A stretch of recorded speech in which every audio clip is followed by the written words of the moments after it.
عقدۃ من لسانی یفقہوا قولی. یا اللہ پاک تجھ سے مدد کی درخواست کرتے ہیں. یا اللہ اتنا بڑا کام ہم نے شروع کر لیا. یا اللہ پاک تیرے توفیق کے بغیر ہم اس کو پائے تک میل تک نہیں پہنچا سکتے. یا اللہ ہر روز تجھ سے دعا کریں گے کہ تو ہمیں توفیق دے کہ ہم اس کو بہت اچھے طریقے سے پڑھ سکیں, سمجھ سکیں, اور یا اللہ پاک ہمیں عمل کرنے کی بھی توفیق عطا فرما. آمین ثم آمین. ایک دو باتوں کی تصحیح کرنی تھی میں نے. کل جب رمضان کے روزوں کا ذکر ہو رہا تھا تو اس میں نے آپ سے کہا, اس سے پہلے میں نے ایک سٹیٹمنٹ یہ دی تھی کہ حضور صلی اللہ علیہ وسلم کے پاس جب واضح احکامات نہیں آتے تھے. یہ ہو رہا ہے دیکھو بالکل اچھا ریکارڈنگ ہو رہی ہے اوکے, اور آواز اس پہ جا رہی ہے. وہ میں بھی لیسن ابھی شروع ہو گیا کہ نہیں ہوا؟ یا آپ کی کوئی میسج آگے سے کریں نا سیٹنگ. لائن میں کرتی ہوں. یہ میرا تو نہیں ہے, یہ ہاں یہ آپ کے والا, یہ کس کا پتہ نہیں, یہ بھی میرا ہے. یہ اس نہیں بھابھی آپ کے دو نہیں تھے؟ جی دو ہی ہیں. ہاں مجھے بھول گیا. ابھی اس میں یہ والی چل رہی ہے. ہاں جی ٹھیک. پھر اب جو ہے پھر میں کوئی گڑبڑ نہ کر دوں. اب اس کو میں کیسے, ریکارڈنگ تو کوئی بھی کر سکتا ہے, تم جوائن کر کے ریکارڈنگ پہ لگاؤ. اس کو جوائن کرنا نا, ریکارڈنگ تو ہو رہی ہے. چلیں اب اس کو سیٹ کرتے ہیں. اچھا ٹھیک ہے. تصحیح کرنی تھی. حضور صلی اللہ علیہ وسلم جس چیز کے بارے میں واضح احکامات نہیں آتے تھے تو پہلے نبیوں کی سنت پر عمل کرتے تھے. اسی کے مطابق شروع میں حضور صلی اللہ علیہ وسلم نے چند روزے رکھنے شروع کیے. کل مجھے بتانے میں غلطی ہو گئی اور میں نے کہا کہ وہ منڈے اور تھرسڈے کا روزہ رکھتے تھے. ایکچولی جب میں نے اس کو پھر سے جا کے کنفرم کیا تو وہ ایام بیض جو ہم کہتے ہیں نا 13, 14 اور 15 کے روزے رکھتے تھے. ایک تو تصحیح یہ کرنی تھی. دوسری پھر دعا کے بارے میں اللہ تعالیٰ نے کہا کہ بندے میرے بارے میں پوچھیں تو ان کو کہو کہ میں تم سے قریب ہی ہوں, میں ہر پکارنے والے کی پکار کو سنتا اور اس کو کیا کرتا ہوں, سنتا, جواب دیتا اور قبول کرتا ہوں. کہ جو بھی پکارنے والا مجھ کو پکارتا ہے, مجھ سے دعا کرتا ہے تو میں اس کی پکار کو سنتا ہوں اور میں جواب دیتا ہوں اور اس کی دعا کو قبول کرتا ہوں. تو یہاں پہ جو ہمیں ایک اصول بتایا گیا ہے وہ یہ کہ اللہ تعالیٰ پھر ایک اور جگہ قرآن میں کہتے ہیں کہ میں بندے سے اس کی شاہ رگ سے بھی نزدیک ہوں. تو ہمارے مذہب میں, ہمارے دین میں درمیان والی چیزیں بالکل نہیں ہیں. یہ جو ہمارے بیچ میں یہ چیزیں شامل ہو گئی ہیں, اس نے پھر ہمیں اللہ تعالیٰ سے دور کر دیا ہے کہ ہمیں کوئی مشکل ہوتی ہے تو ہم ایسے بندے کو ڈھونڈتے ہیں جس کی دعا پہ ہمیں یقین ہوتا ہے کہ وہ اللہ تعالیٰ تک ہمارا پیغام پہنچائے گا. کیونکہ ہمارے ذہنوں میں یہ بات کوٹ کوٹ کر ڈال دی گئی ہے کہ تمہاری کیا حیثیت کہ تم اتنی بڑی ہستی کے ساتھ کلام کرو ڈائریکٹ. بیچ میں سٹیپس ہونے چاہیے, بیچ میں واسطے ہونے چاہیے جن کے ذریعے سے پھر تم اللہ تعالیٰ سے کلام کرو. لیکن قرآن ہمیں ڈائریکٹ کہتا ہے کہ میں بندے سے اس کی شاہ رگ سے بھی قریب ہوں. اور یہاں پہ اللہ تعالیٰ نے کہا کہ میرا بندہ جب بھی مجھے پکارتا ہے تو میں اس کی پکار کو سنتا, اس کا جواب دیتا اور میں اس کو قبول کرتا ہوں. اور پھر اللہ تعالیٰ, ایک حدیث ہے کہ اگر بندہ مجھے پکارتا ہے, بندہ میری طرف ہاتھ بڑھ کر آتا ہے تو میں بالشت بھر اس کی طرف آتا ہوں. اگر میرا بندہ چل کر میرے پاس آتا ہے تو میں دوڑ کر اس کے پاس آتا ہوں.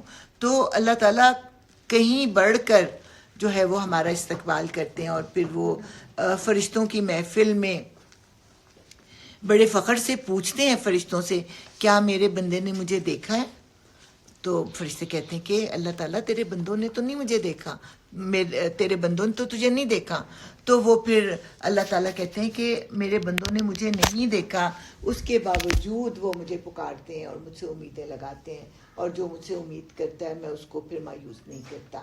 تو اس طرح سے ہمارا تعلق جو ہے وہ اللہ تعالیٰ سے قریب ترین ہونا چاہیے.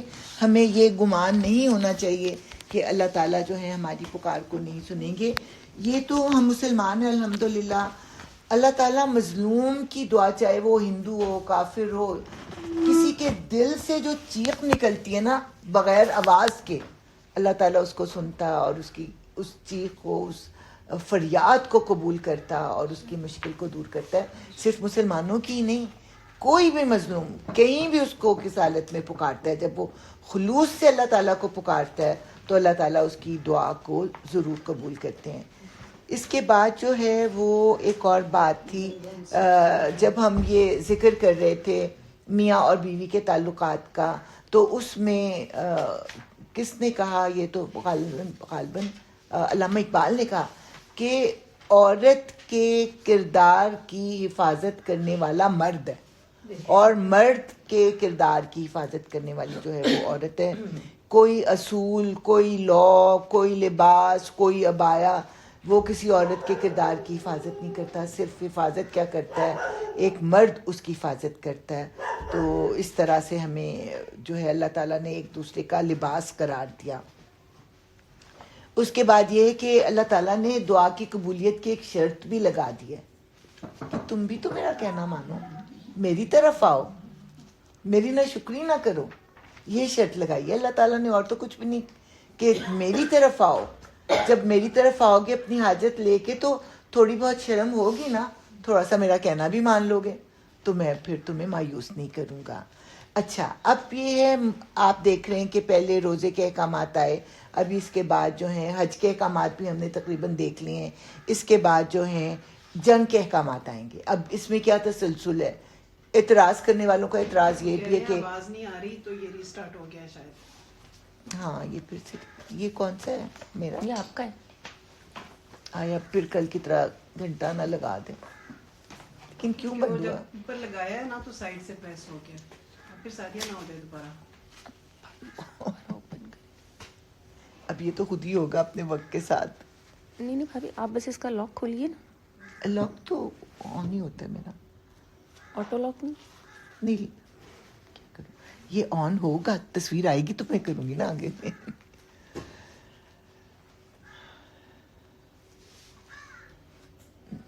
آن ہی ہے یہ اس وقت, ابھی ٹائم لے گا نا تھوڑا سا. ہاں اب میں کرتی ہوں,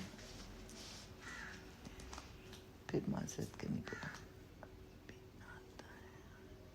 ابھی آ رہا ہے.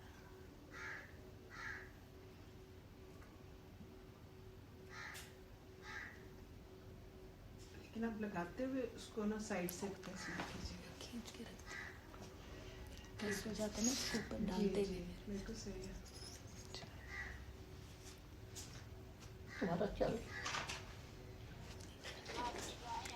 سوری, ابھی ہم تھوڑے سے وہ ہیں نا, کیا کہنا چاہیے, ان ایکسپیرینسڈ لوگ ہیں, اسے تھوڑی سی خرابی ہو جاتی ہے. بند ہو گیا تھا, میں دوبارہ شروع کرتی ہوں. چھوڑو آپ, ہاں, پتہ نہیں کہاں سے سنا آپ نے, چلو آپ کرو. کہاں تک پہنچی تھی میں. اب ٹھیک ہے. ٹھیک ہے, کہاں تک سنا تھا, کوئی بتائے گا. بلی, اچھا, تو اچھا دعا کا بتا دیا تھا. تو اس میں پھر میں یہ بتا رہی تھی کہ اللہ تعالیٰ نے ایک شرط لگائی ہے کہ میرا کہنا تو مانو, توبہ کرو تو میں تمہیں مایوس نہیں کروں گا. اس کے بعد میں نے کہا کہ اخلاق و کردار کی حفاظت کرنے والے مرد مطلب ایک دوسرے کی حفاظت کرتے ہیں, مرد عورت کی اور عورت مرد کی. کوئی اور چیز نہ مرد کے کردار کی حفاظت کر سکتی ہے اور نہ کوئی عورت کے کردار کی. یہ دونوں میاں بیوی ہی ایک دوسرے کے کردار کی حفاظت کرتے ہیں. اس کے بعد جو ہے روزے کے احکامات میں ہمیں دوسروں کے روزوں سے مختلف اس طرح سے کیا گیا کہ ہمارے لیے سحری کھانے کو بہت پسند کیا گیا, اور حضور نے کہا کہ سحری کیا کرو کہ اس میں برکت ہے. اس کے بعد اب ہم دیکھ رہے ہیں کہ جیسے میں نے آغاز میں کہا تھا کہ عربوں کے ہاں روزے کا تصور نہیں تھا, وہ گھوڑوں کو روزہ رکھوایا کرتے تھے تاکہ ان کے اندر برداشت پیدا ہو اور وہ جنگ میں ہر طرح کے حالات و واقعات کا سامنا کریں. خود وہ روزے نہیں رکھتے تھے. اب مسلمانوں کے اوپر روزے اس لیے فرض کیے گئے کہ اب اللہ تعالیٰ کو پتا تھا کہ آگے سے جنگ و جدل شروع ہونے والی ہے, تو روزوں روزہ رکھ کے مسلمانوں کو اس مشکل حالات کے لیے تیار کیا جا رہا ہے، کیونکہ جنگ کے دوران میں تو تھکاوٹ بھی ہوتی ہے، بھوک بھی ہوتی ہے، سب کچھ ہوتا ہے، تو روزہ رکھ کے اس کی تربیت دی جا رہی ہے. اور عام طور پہ ہم یہ پڑھتے اور سنتے ہیں کہ روزہ آپ کی روح کو مضبوط کرتا ہے. میری سمجھ میں نہیں آتا تھا کہ روزہ کیسے مضبوط کرتا ہے، مجھے کبھی احساس نہیں ہوتا تھا. پھر پتہ لگا کہ ہمیں بھوک لگی ہے اور ہمیں پتہ ہے کہ اللہ تعالیٰ نے منع کیا ہے، ہم کھانا نہیں کھاتے. جب ہم ڈائٹنگ کر رہے ہیں تو ہم چیٹنگ کرتے ہیں کہ نہیں کرتے؟ تھوڑا سا منہ میں ایک چنے کا دانہ ڈال لیا، کوئی ایک چھوٹا سا کچھ اور ڈال لی، لیکن روزہ رکھ کے کبھی ہم کرتے ہیں چیٹنگ؟ بالکل. یہی جو ہے یہ ہمارے روح کی مضبوطی ہے کہ ہم اپنے جسم کے تقاضوں کو رد کرتے ہیں اور اللہ تعالیٰ کی رضا کے لیے اس چیز پر عمل کرتے ہیں جو اللہ تعالیٰ نے ہمیں کہا. چاہے ہمیں کتنی ہی پیاس لگی ہو، کتنی ہی بھوک لگی ہو، لیکن ہم روزہ پورا کرنے کی حد الامکان کوشش کرتے ہیں.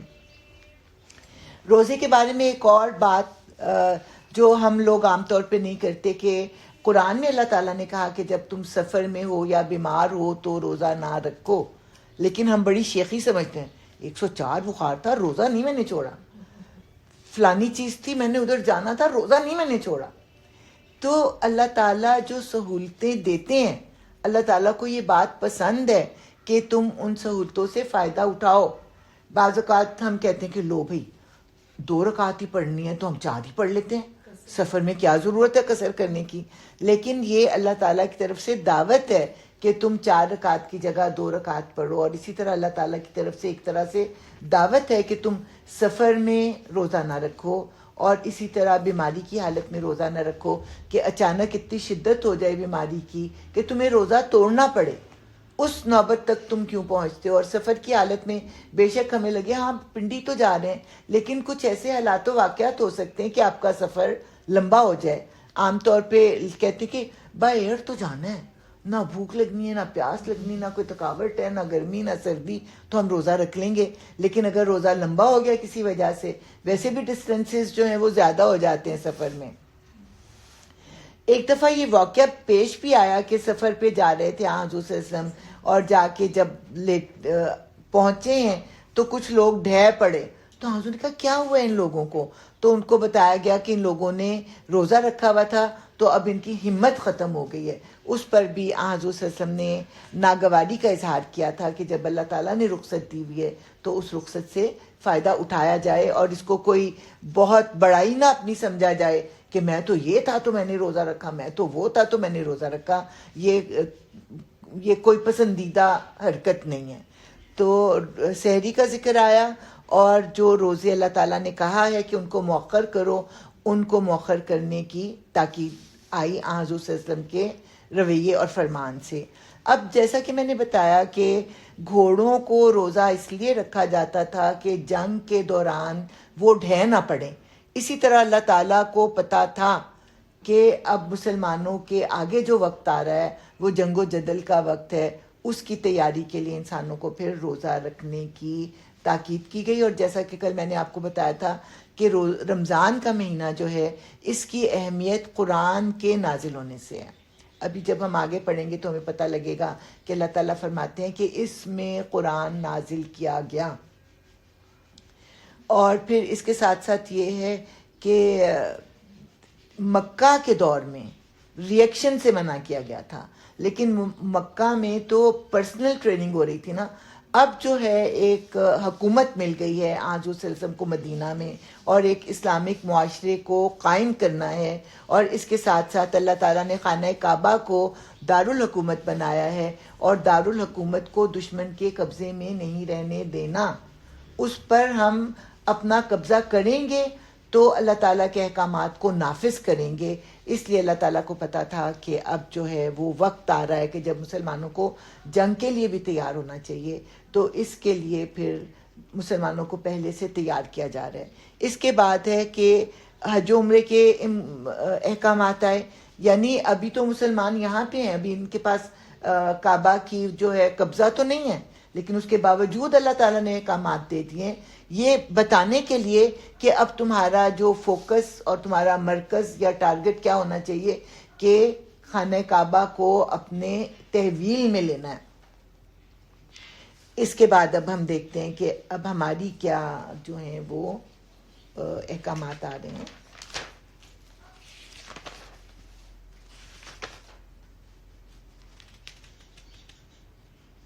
189.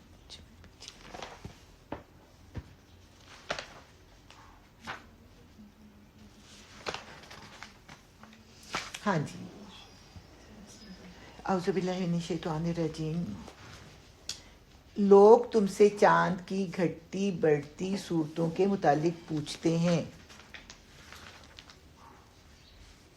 اچھا ابھی آگے آئے گا. کہو یہ لوگوں کے لیے تاریخوں کی تعین کی اور حج کی علامتیں ہیں. نیز ان سے کہو یہ کوئی نیکی کا کام نہیں ہے کہ تم اپنے گھروں میں پیچھے کی طرف سے داخل ہوتے ہو. نیکی تو اصل میں یہ ہے کہ آدمی اللہ کی ناراضی سے بچے، لہٰذا تم اپنے گھروں میں دروازوں ہی سے آیا کرو. البتہ اللہ سے ڈرتے رہو، شاید کہ تمہیں فلاح نصیب ہو. عربوں میں ایک رواج تھا کہ جب وہ اپنے گھروں سے احرام باندھ کر حج و عمرے کی نیت سے نکل جاتے تھے اور کسی ضرورت کے لیے انہیں دوبارہ واپس آنا پڑتا تو وہ دروازوں سے داخل ہونا اپنے لیے معیوب خیال کرتے اور پیچھے کی دیواریں پھلانگ پھلانگ کر آتے. اس رواج کو اللہ تعالیٰ نے منع کیا. یہ کوئی نیکی کا کام نہیں ہے. نیکی یہ نہیں ہے کہ تم دروازوں کو پھلانگو، بلکہ نیکی یہ ہے کہ تم اللہ تعالیٰ سے ڈرتے رہو. تو اور اپنے گھروں کو کیا کرو، تم اپنے گھروں میں دروازوں سے ہی آیا کرو. البتہ اللہ سے ڈرتے رہو، شاید کہ تمہیں فلاح نصیب ہو. اور تم اللہ کی راہ میں ان لوگوں سے لڑو جو تم سے لڑتے ہیں، ٹھیک ہے، مگر زیادتی نہ کرو. اللہ زیادتی کرنے والوں کو پسند نہیں کرتا. جنگ میں کتنی زیادتیاں ہوتی ہیں نا. ایک دفعہ جو قابض ہو جاتا ہے وہ خام خواہ قتل و غارت کرتا ہے، خام خواہ وہ پراپرٹیز کا نقصان کرتا ہے، خام خواہ وہ لوگوں کی تذلیل کرتا ہے. جیسے کہ ملکہ سبا میں کہا تھا کہ جب کوئی کسی ملک پر قابض ہو جاتا ہے تو وہاں کے عزت والوں کو وہ ذلیل کیا کرتا ہے. تو نارملی جنگ میں یہ ہوتا ہے، لیکن اللہ تعالیٰ نے جنگ کرنے کا حکم دیا، لیکن اس کے ساتھ ساتھ یہ بھی کہہ دیا کہ تم زیادتی نہ کرنا، تم حد سے آگے نہ بڑھنا.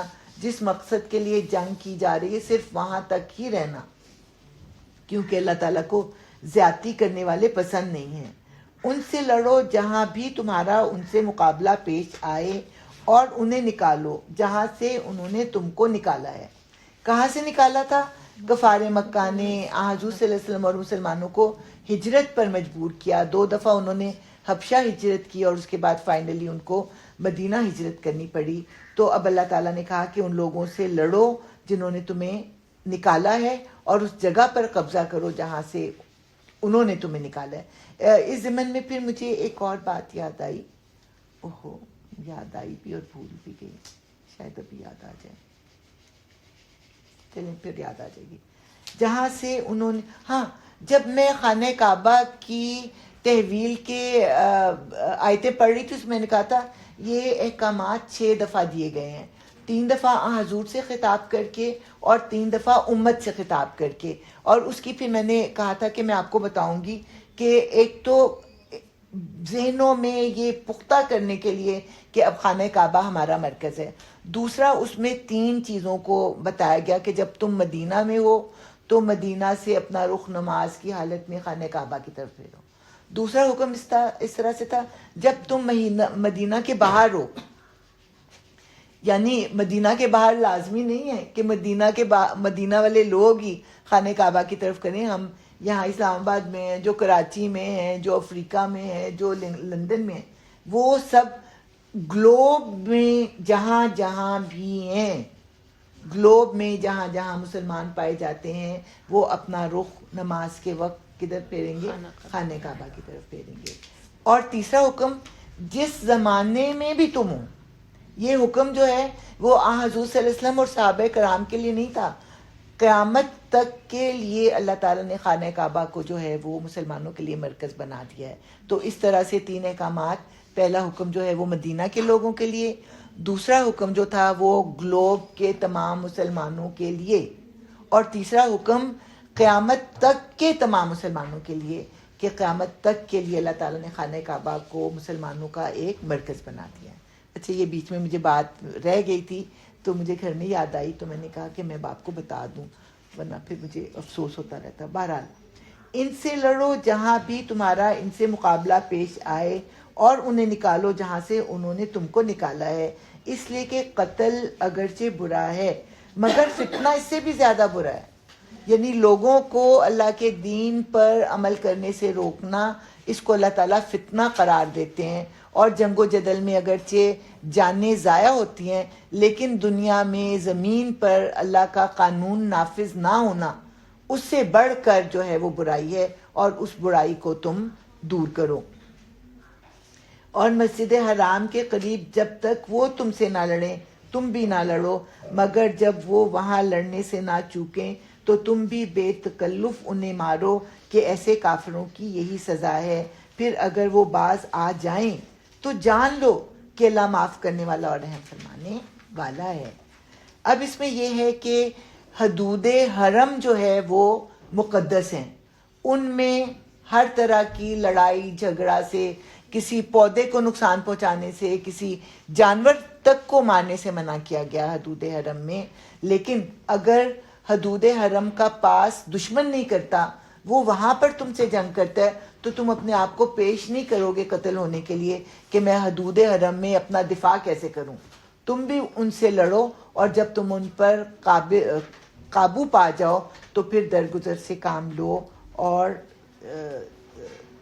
یعنی کہ مارو، اور جب وہ اپنے آپ کو تمہارے حوالے کر دیں، سرنڈر کر دیں تو پھر جو ہے درگزر سے کام لو. اور اس کی مثال ہمیں کیسے ملتی ہے کہ حضور صلی اللہ علیہ وسلم نے جب خانہ مکہ کو فتح کیا تو کیسے فتح کی؟ سارے احکامات انہوں نے کیے نا. مکہ میں داخل ایسے ہوئے کہ ان کا سر جو ہے ان کی اونٹنی کی گردن سے جڑا ہوا تھا اور وہ اللہ تعالیٰ سے استغفار اور اللہ تعالیٰ سے دعائیں مانگ رہے تھے. اور اب وہ واپس آتے اور چن چن کے کہتے جاؤ مسلمانوں، اے 10,000 مسلمانوں جو تم میرے ساتھ آئے ہو، 10 یا 12,000، اس کو بھی پکڑو، اس کو بھی پکڑو، اس نے یہ کیا، اس نے مجھے پانی نہیں دیا، اس نے پتھر پھینکا، اس نے کانٹا بچھایا. کر سکتے تھے کہ نہیں کر سکتے تھے؟ لیکن آپ نے کیا کہا؟ اپنے دشمن کی بھی تعظیم کی.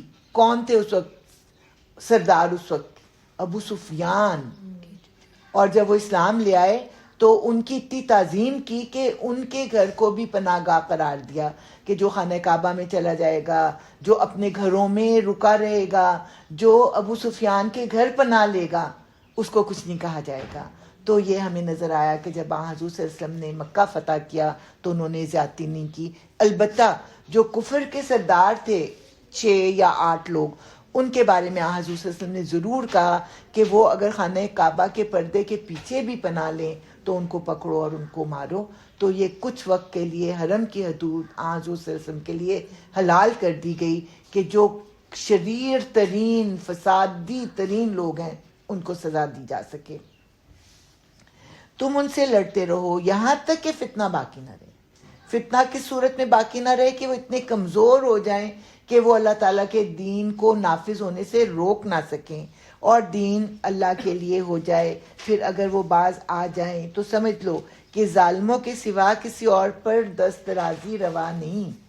یہ ابھی جو میں نے آپ کو بتایا کہ جو 8-10 لوگ یا 6 یا 8 لوگوں کو ابھارتے تھے، ان کو برائیوں پر آمادہ کرتے تھے، اپنے زور سے ان سے برائیاں کراتے تھے، ان لوگوں کو تو معاف کر دیا گیا جو کہ مجبور تھے.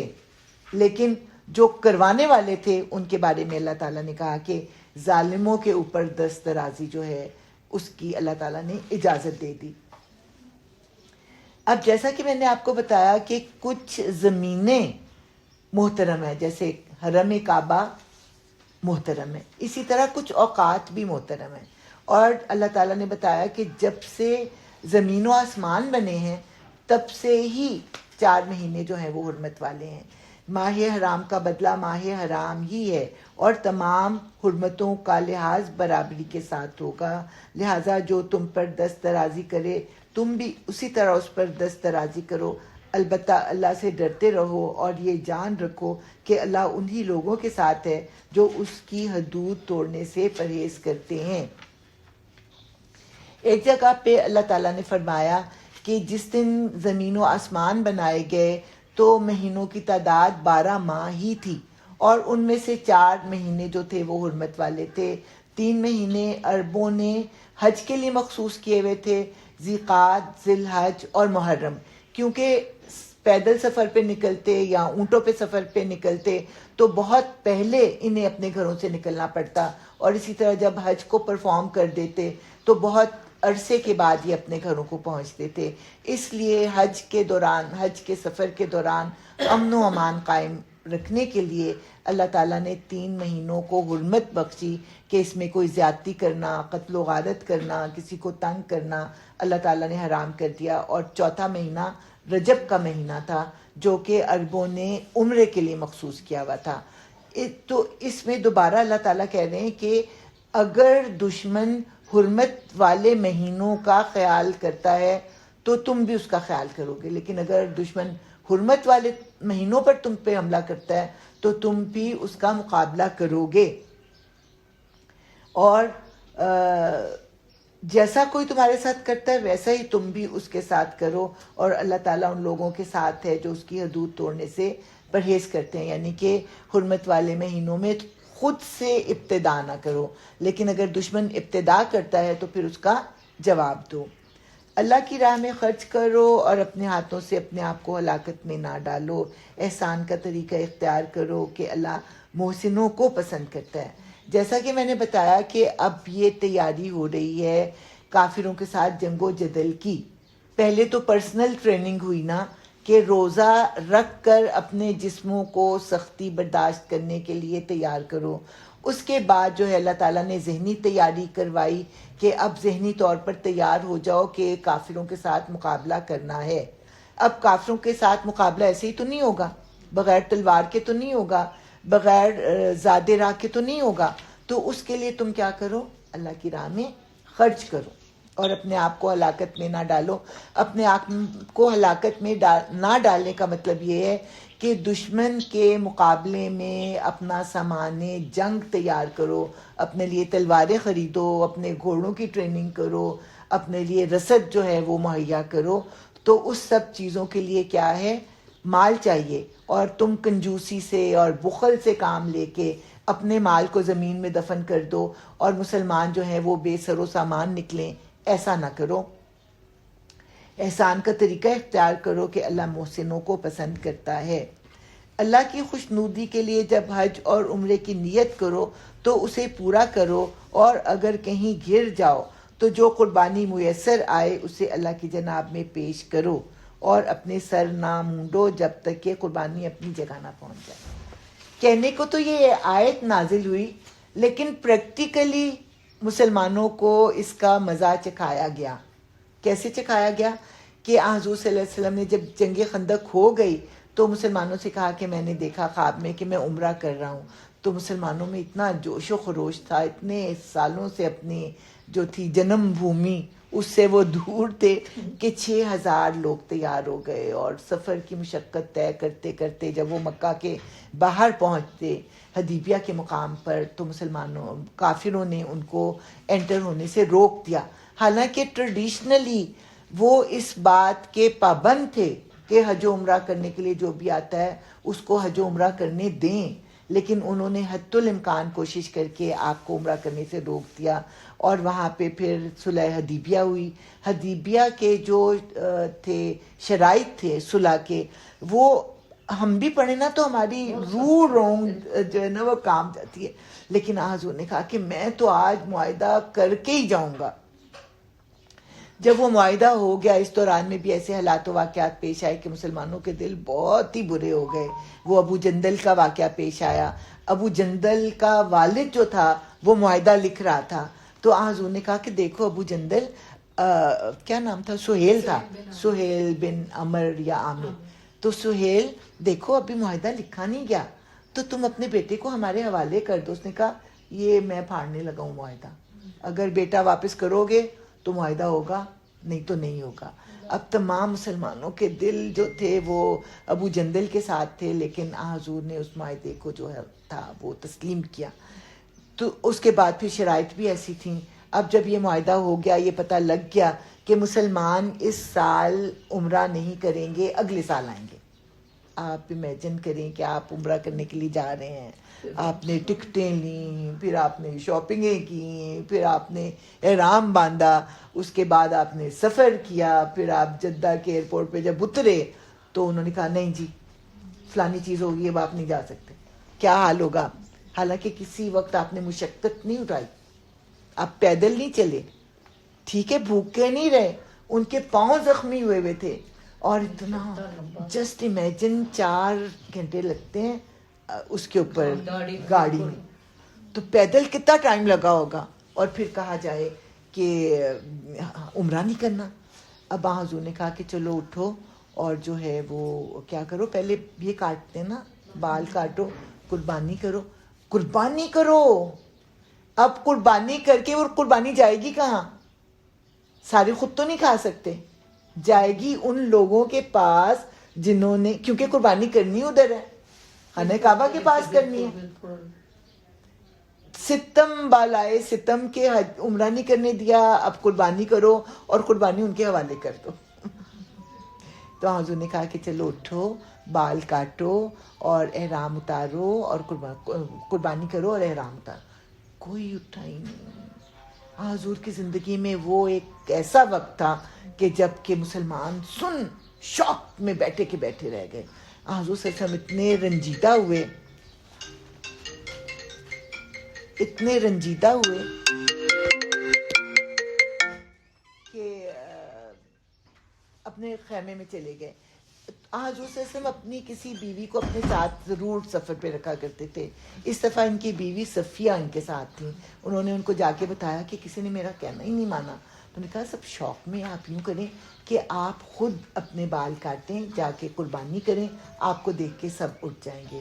تو حضور نے یہی کیا، اپنے بال کاٹے، قربانی کی، سب کو ہوش آیا، سب اٹھے اور انہوں نے اٹھ کے قربانیاں کی. اس پہ پھر سورہ فتح جب ہم پڑھیں گے نا تو حضرت عمر کا واقعہ بھی بہت بیان کرنے والا ہے. اب دورہ قرآن میں اتنی تفصیل میں جانے کی جگہ نہیں ہوتی. تو جو قربانی میسر آئے، یہاں پہ نا اگر کہیں گر جاؤ، یعنی کہ تم حج و عمرہ ادا نہ کر سکو، تو پھر احرام کی حالت میں تھے نا تم، احرام کو اتارنے کے لیے تمہیں کیا کرنا پڑے گا کہ اپنے بال کاٹو اور پھر قربانی کرو اور اس کے بعد احرام اتارو. نہیں اس سال تو نہیں کیا تھا عمرہ، پھر نیکسٹ ایئر کیا تھا، لیکن یہ تو کرنا تھا نا. اب سال بھر تو وہ احرام باندھے نہیں رہ سکتے تھے، تو انہوں نے کیا. تو جو قربانی میسر آئے اللہ کی جناب میں پیش کرو اور اپنے سر نہ مونڈو جب تک کہ قربانی اپنی جگہ نہ پہنچ جائے. مگر جو شخص مریض ہو یا جس کے سر میں کوئی تکلیف ہو اور اس بنا پر اپنا سر منڈوا لے تو اسے چاہیے کہ فدیے کے طور پر روزے رکھے یا صدقہ دے یا قربانی کرے. اچھا جی، اب روزے کتنے رکھیں؟ پھر اگر تمہیں امن نصیب ہو جائے اور تم حج سے پہلے مکے پہنچ جاؤ تو جو شخص تم میں سے حج کا زمانہ آنے تک عمرے کا فائدہ اٹھائے وہ حسب مقدور قربانی دے، اور اگر قربانی میسر نہ ہو تو 3 روزے حج کے زمانے میں اور 7 گھر پہنچ کر اس طرح پورے 10 روزے رکھ لے. یہ رعایت ان لوگوں کے لیے ہے جن کے گھر بار مسجد حرام کے قریب نہ ہوں. یہ سرسری صحیح میں پڑھتی ہوں، ان کی تفصیل کی اس وقت جگہ نہیں ہے. اللہ کے ان احکام کی خلاف ورزی سے بچو اور خوب جان لو کہ اللہ سخت سزا دینے والا ہے. حج کے مہینے سب کو معلوم ہے، مقرر ہیں، سب کو معلوم ہے. جو شخص ان مقرر مہینوں میں حج کی نیت کرے اسے خبردار رہنا چاہیے کہ حج کے دوران میں اسے کوئی شہوانی فعل، کوئی بد عملی، کوئی لڑائی جھگڑے کی بات سرزد نہ ہو، اور جو نیک کام تم کرو گے وہ اللہ کے علم میں ہوگا. سفر حج کے لیے زیادہ راہ ساتھ لے جاؤ. اس وقت یہ طریقہ اختیار کیا کہ بغیر کسی سامان کے نکل پڑتے کہ ہم تو اللہ کے لیے جا رہے ہیں، ہماری مدد کر دیں گے، اور پھر مانگتے پھرتے اس طرح سے مسلمان اور ان کا دین جو تھا وہ بدنام ہوتا. تو اللہ تعالیٰ نے تاکید کی کہ زیادہ راہ ساتھ لے لیا کرو. اور یہ مانگ تانگ کر حج و عمرہ کرنے کی ضرورت نہیں، کیونکہ اللہ تعالیٰ نے اس کے اوپر تو فرض ہی نہیں کیا. جو استطاعت نہیں رکھتا، اور استطاعت میں نہ صرف یہ ہوتا ہے کہ آپ کے پاس ٹکٹ ہو، بلکہ آپ کے پاس جو ہے وہاں پہ رہنے، وہاں خرچ کرنے، وہاں پہ جو اخراجات آنے ہیں اتنا پیسہ بھی ہو، اور پیچھے جو گھر والے آپ چھوڑ کے گئے ہیں ان کے لیے بھی آپ کی عدم موجودگی میں وافر پیسہ ہو کہ وہ کسی تنگی میں مبتلا نہ ہو. تو یہاں پہ اللہ تعالیٰ نے منع کیا کہ ایسے ہی خالی ہاتھ حج کے لیے نہ نکل لیا کرو. اور سب سے بہتر زیادہ راہ پرہیزگاری ہے، یعنی کہ اگر تم حج کے لیے نکلے ہو تو تم لڑائی جھگڑا نہ کرو اور برائیاں نہ کرو وغیرہ وغیرہ. وہ چیزیں تو ہیں، پرہیزگاری میں وہ چیزیں آتی ہی ہیں، لیکن یہاں پہ خاص طور پہ مراد یہ ہے کہ ہاتھ پھیلانے سے بچو، مانگنے سے بچو. بس اے ہوش مندو میری نافرمانی سے پرہیز کرو، اور اگر حج کے ساتھ ساتھ تم اپنے رب کا فضل بھی تلاش کرتے جاؤ تو اس میں کوئی مذائقہ نہیں. عام طور پہ یہ گمان تھا کہ حج کے سفر میں کوئی تجارت نہیں کرنی، لیکن اللہ تعالیٰ نے اس کی اجازت دی ہے کہ کوئی حج کے لیے جاتا ہے اور وہ ڈرائیوری کر لیتا ہے، یا اگر اس کو کوئی ہنر آتا ہے وہ لوگوں کے بال کاٹ دیتا ہے اور اس پہ اجرت لے لیتا ہے، یا اسی طرح سے سروسز پیش کر کے اگر کچھ وہ پیسے کماتا ہے تو اس میں کوئی مذائقہ نہیں. لیکن تجارت مختلف صورتیں ہو سکتی ہیں نا، سامان لے گیا، اس کی خرید و فروخت کی، سروسز پیش کر دی وغیرہ وغیرہ، تو اس میں کوئی حرج نہیں. لیکن مقصد کیا ہونا چاہیے؟ مقصد حج ہونا چاہیے، نہ کہ وہاں جاؤں گا وہاں پہ میں بال کاٹوں گا، بڑے پیسے ملیں گے، ساتھ میں حج بھی کروں گا. یہ نہیں، مقصد حج کرنا ہے تو اگر موقع ملا تو میں تھوڑا سا کام بھی کر دوں گا.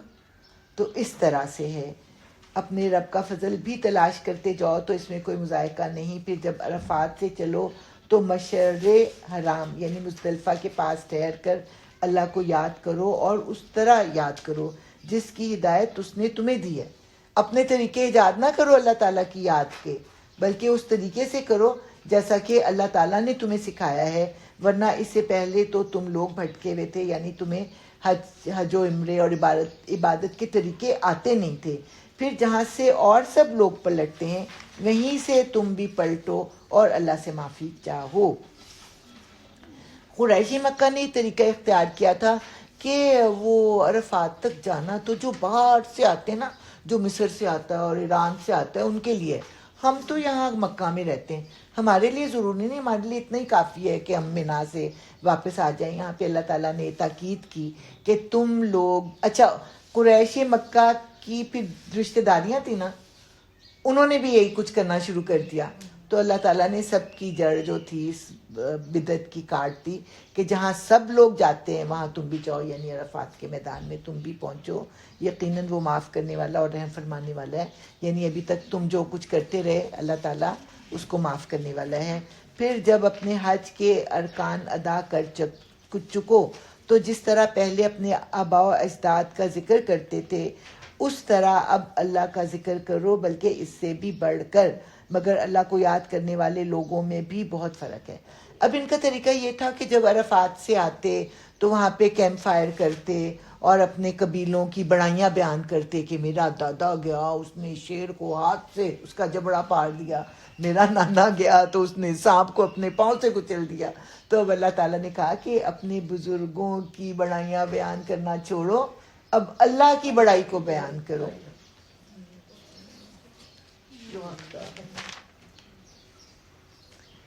اچھا، اب جو ہے دو کردار اللہ تعالیٰ نے پیش کیا، ان میں سے کوئی تو ایسا ہے جو کہتا ہے کہ اے ہمارے رب ہمیں دنیا ہی میں سب کچھ دے دے، ایسے شخص کے لیے آخرت میں کوئی حصہ نہیں. بعض اوقات ہم اتنے نادان ہوتے ہیں کہ ہم کہتے ہیں یا اللہ بچہ پاس ہو جائے، یا اللہ بیٹی کی شادی ہو جائے، یا اللہ فلانے کو اچھی جاب مل جائے، میرے بھائی کا یہ مسئلہ حل ہو جائے، اور ان کو یاد ہی نہیں آتا کہ میں نے اپنی آخرت کے لیے بھی کچھ مانگنا ہے. تو ایسے لوگوں کے لیے اللہ تعالیٰ کہتے ہیں ایسے شخص کے لیے آخرت، اس نے مانگا ہی نہیں آخرت، تو پھر آخرت کا کوئی حصہ بھی نہیں ہے. اور کوئی کہتا ہے کہ اے ہمارے رب ہمیں دنیا میں بھی بھلائی دے اور آخرت میں بھی بھلائی، اور آگ کے عذاب سے ہمیں بچا لے.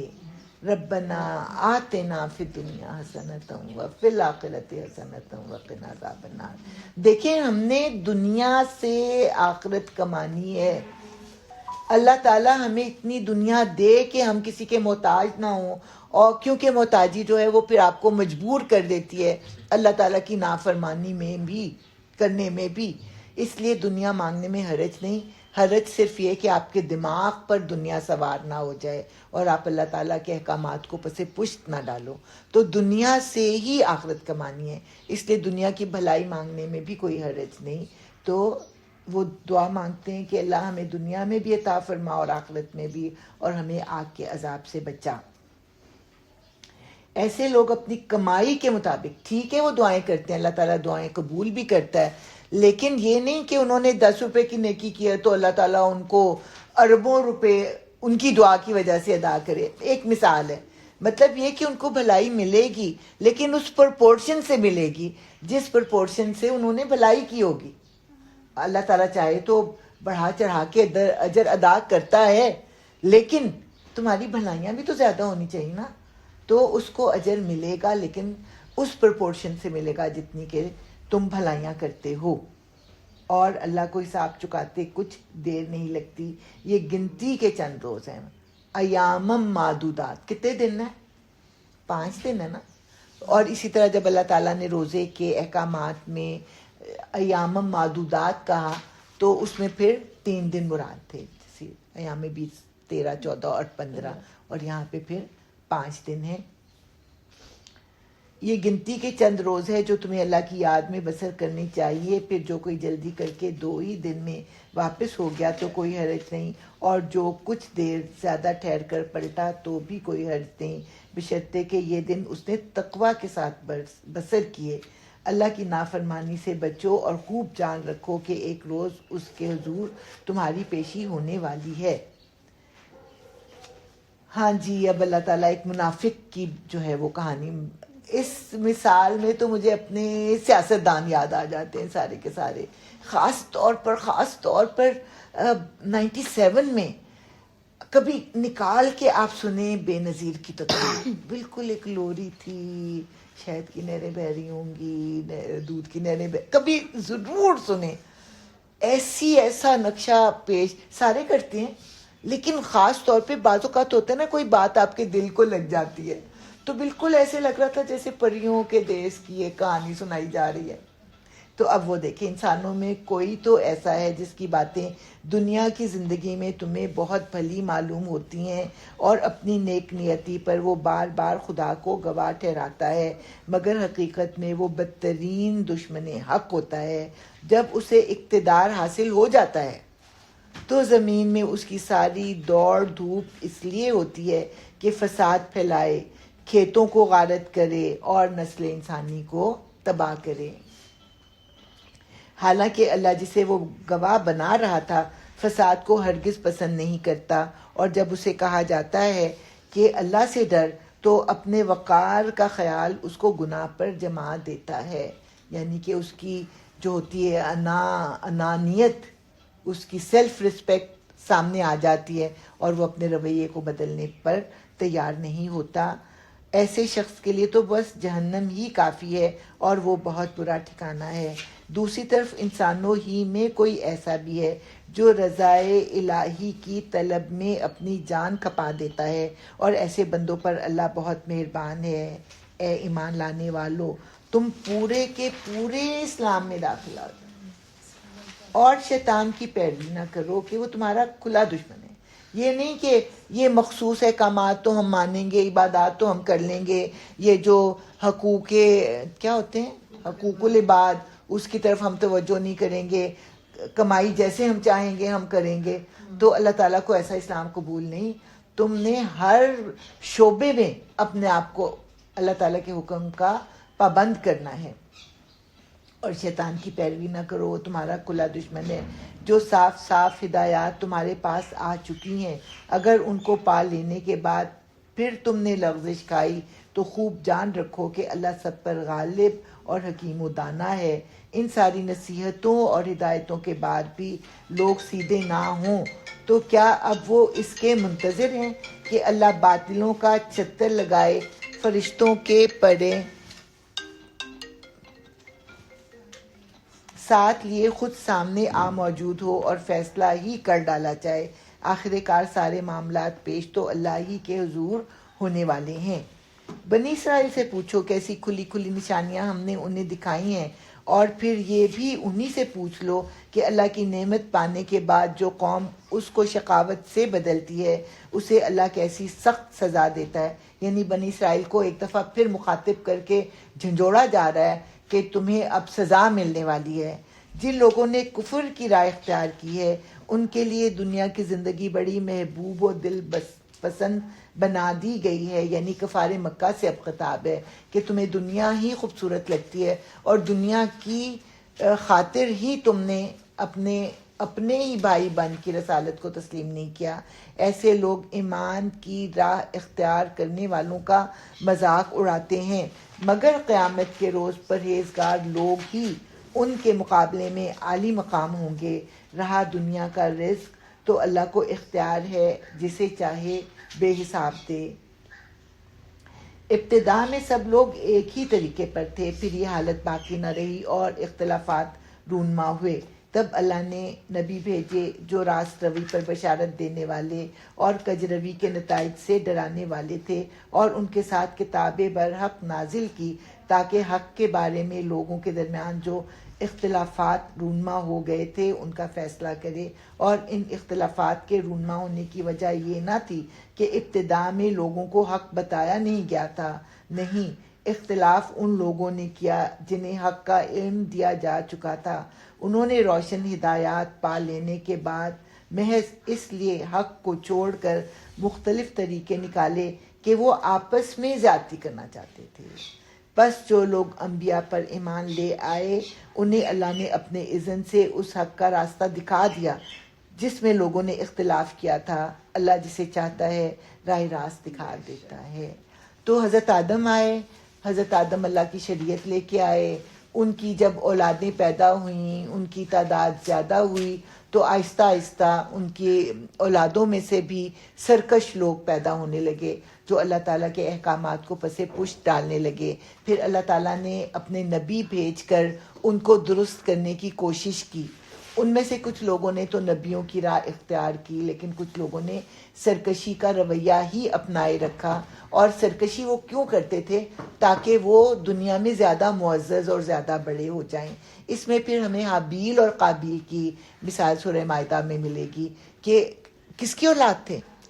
آدم کی اولاد تھے، اور آپس میں قتل و غارت پر جو تھے وہ اڑ گئے کیونکہ وہ چیز حاصل کرنا چاہتے تھے جو کہ ان کا حق نہ تھا۔ پھر کیا تم لوگوں نے یہ سمجھ رکھا ہے کہ یوں ہی جنت کا داخلہ تمہیں مل جائے گا، حالانکہ ابھی تم پر وہ سب کچھ نہیں گزرا جو تم سے پہلے ایمان لانے والوں پر گزر چکا ہے۔ ان پر سختیاں گزریں، مصیبتیں آئیں، ہلا مارے گئے، حتیٰ کہ وقت کا رسول اور اس کے ساتھی اہل ایمان چیخ اٹھے کہ اللہ کی مدد کب آئے گی۔ اس وقت انہیں تسلی دی گئی کہ ہاں اللہ کی مدد قریب ہے۔ اللہ تعالیٰ خوب خوب خوب آزماتے ہیں، اور جب انسانوں کی برداشت ختم ہو جاتی ہے تو پھر اللہ تعالیٰ کی مدد آ جایا کرتی ہے۔ لوگ پوچھتے ہیں ہم کیا خرچ کریں؟ جواب دو، جو مال بھی تم خرچ کرو اپنے والدین پر، رشتہ داروں پر، یتیموں اور مسکینوں اور مسافروں پر خرچ کرو، اور جو بھلائی بھی تم کرو گے اللہ اس سے باخبر ہوگا۔ اب لوگوں نے تو کہا تھا نا کہ کیا خرچ کریں، اللہ تعالیٰ نے یہ نہیں بتایا کہ کیا خرچ کریں، بتا دیا کہ ان پر خرچ کرو، اور اس میں سب سے زیادہ جو تھا وہ والدین اور پھر رشتہ دار اور یتیم اور مسکین اور مسافر۔ ایک بات پھر میں بتانا بھول گئی تھی، دوبارہ میں بتاتی ہوں کہ جب 10 کمانڈمنٹس آئی تھیں تو ان 10 کمانڈمنٹس میں اللہ تعالیٰ نے کیا کہا تھا بنی اسرائیل سے کہ اللہ تعالیٰ کے ساتھ شرک نہ کرو اور والدین کے ساتھ احسان کرو۔ قرآن میں اللہ تعالیٰ نے 4 جگہ پہ اپنے حق کے ساتھ والدین کے ساتھ حسن سلوک کرنے کے لیے کہا ہے۔ تو یہاں پہ خیر اللہ نے اپنا حق تو نہیں بتایا، لیکن یہی بات جو ہے اور جگہ پہ بھی آتی رہے گی۔ تمہیں جنگ کا حکم دیا گیا ہے اور وہ تمہیں ناگوار ہے. مکہ میں مسلمان کہتے تھے کیوں ہمارے ہاتھ روک دیے گئے ہیں, ہمیں کیوں نہیں لڑنے کی اجازت دی جاتی. لیکن جب اللہ تعالیٰ نے کہا کہ جنگ کرو, تو اب جو تھے جن کے ایمان کمزور تھے ان کے تو دل بیٹھ گئے کہ وہ تمہیں ناگوار ہے. ہو سکتا ہے کہ ایک چیز تمہیں ناگوار ہو اور وہی تمہارے لیے بہتر ہو, اور ہو سکتا ہے کہ ایک چیز تمہیں پسند ہو اور وہی تمہارے لیے بری ہو. اللہ جانتا ہے, تم نہیں جانتے. لوگ پوچھتے ہیں ماہ حرام میں لڑنا کیسا ہے؟ کہو اس میں لڑنا بہت برا ہے, مگر راہ خدا سے لوگوں کو روکنا, اللہ سے کفر کرنا, مسجد حرام کا راستہ خدا پرستوں پر بند کرنا اور ہم حرم کے رہنے والوں کو وہاں سے نکالنا اللہ کے نزدیک اس سے بھی زیادہ برا ہے, اور فتنہ خون ریزی سے شدید تر ہے. فتنے کی تشریح ابھی میں 2 دفعہ پہلے کر چکی ہوں, تیسری دفعہ بھی کرتی ہوں کہ خون ریزی اگرچہ بری ہے, لیکن اس سے بھی زیادہ بری چیز یہ ہے کہ اللہ کی زمین پر اللہ کا دین نافذ نہ ہو, اللہ کا قانون نافذ نہ ہو. ہوا ایسا تھا کہ ایک دفعہ مسلمانوں کو احساس نہیں ہوا اور حرم کا مہینہ, حرمت والا مہینہ شروع ہو گیا اور ان کے ہاتھ سے قتل ہو گیا.